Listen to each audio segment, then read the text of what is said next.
Hi kids in preschool and reception, welcome to your second week of PE at home. I hope you enjoyed last week's activities and I've got 5 new ones for you. So activity number 1 is frog jumps. You need to be in this squatted position and your hands are on the floor. Each time you jump up, you're going to make the sound of a frog and you're going to jump up in the sky with your hands up in the air. Ready? Ribbit! And then back down again. That's 1. Make sure when you touch the ground, you're bending your knees and you're not just bending your back over like this, because then you're not exercising your legs. So let's do it together and see how many we can do. Ribbit, 1, ribbit, 2, ribbit, 3, ribbit, 4, ribbit, 5. When you need to stop and have a rest, make sure you record your score on your sheet. Okay? So activity number 2, we've got the rolling under a chair. You need some things for this.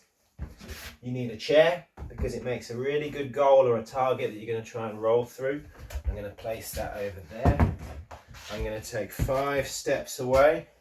3, 4, 5. And I'm going to mark where I'm going to roll from.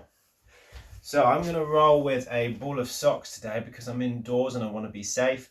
If you've got a ball that's not going to cause any damage, maybe a tennis ball would be really good, and you're allowed to use it inside, then great. But I'm going to use a ball of socks because I don't want to break anything. This rolling technique is a really important technique to try and learn. I'm going to hold it in our strong hand and we're going to pull our arm back, and just as it goes forward we're going to release that ball and try and get it in the goal. Let's see how many I can get. That's 1 just. So keep count of how many you get today, and then as soon as you miss, that's 2. As soon as you miss, you're going to record your score. You can have another go straight away, but if you do, make sure you start again from 0. So if I miss 1, then my score is 2. Write that down on my sheet, and if I want to start again, I can do it from 0. Right. Number 3 is mountain climbers. Let's get my chair out of the way. Mountain climbers is a really good all over body activity, especially good for your tummy and for your shoulders. You need your hands firmly on the floor and you're going to go onto your toes. Try not to let your backside go too high in the air, and don't sag down like this because you can hurt your back. You're going to bring one knee up towards your elbow, and then you're going to swap over and keep swapping over and counting as you go. That's 3, 4, 5, 6, 7, 8, 9, 10. If you want to make it even harder, then that foot that goes forward, make sure it stays off the ground.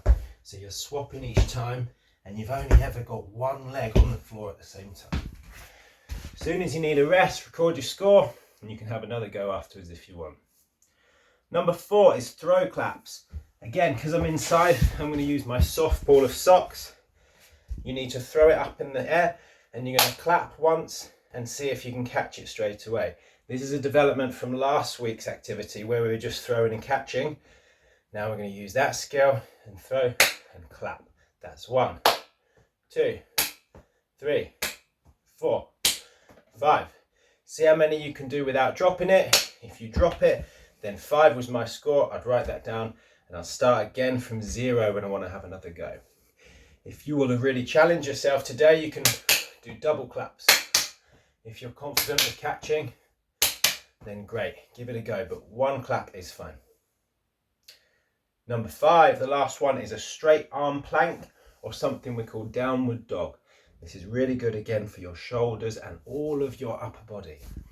Straight arm plank is ideally what I'd like. It's a similar position to where we start mountain climbers.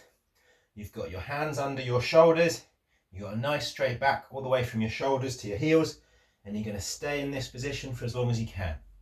If you can get somebody to time you, even better using a stopwatch, then you can get an accurate number of seconds for how long you stayed in it for.